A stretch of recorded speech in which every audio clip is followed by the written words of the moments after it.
Hello, I've come in today to talk to you about menopause, one of those taboo subjects.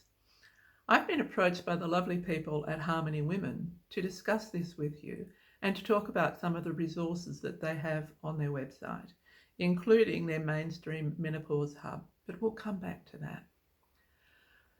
So I have to ask myself and you, why is menopause something that we don't talk about? Why has it become taboo? It's a natural process that all women either have or will go through. And there are some important lifestyle and health issues associated with perimenopause and menopause that really need to be on the table. So I'm here to try and open up the door on some of those issues. I also want to say that it's time to move away from the negative stereotypes about postmenopausal women. Are we crones? Are we witches? Oh, that could be fun. Those words are really quite disparaging, I find. I know some women don't mind being called a crone. For me, it always has a sense of a woman hobbling along on a walking stick who's really not coping very well with the world. For me, and for many women, life post-menopause can be absolutely fantastic.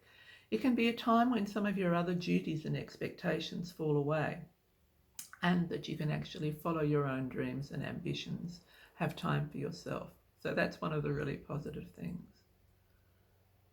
But first we need to get through those stages, and certainly I was challenged with some of the medium-term issues that I dealt with.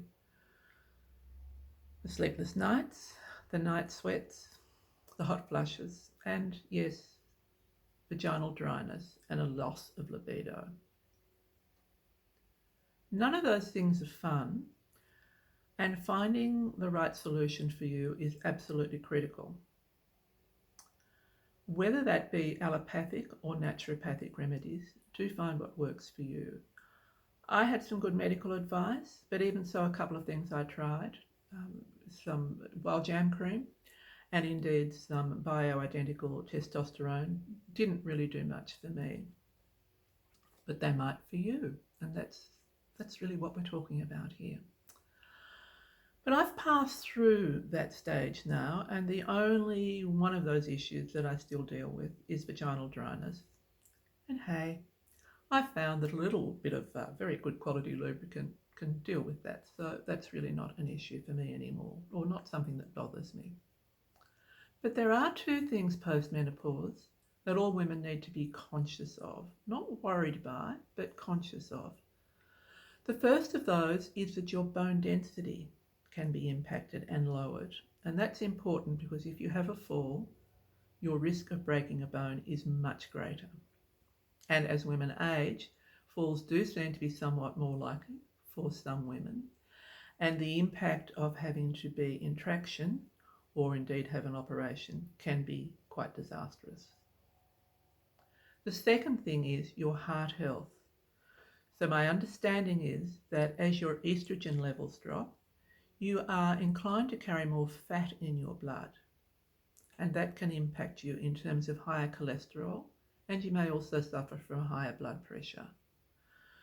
Both of these things, or all of these things, have impacted me, but I've learnt to work with them. I've learnt to make sure that my health professionals actually do get those things checked for me. So I have 6 monthly blood checks for my cholesterol, and my blood pressure is checked every time I go to my doctor. And I've had a bone density scan, and it's probably time for me to have another one. So do those checks and make sure you're the one who's driving that with your health professionals. What else should you do? Again, acknowledge to yourself that your symptoms are yours, that they are real, and you deserve to find the solutions that work for you.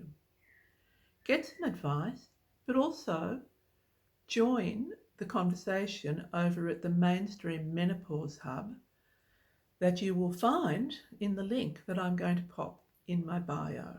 I invite you to go to my link tree in my bio, and you will find the link to the hub is the top link over there.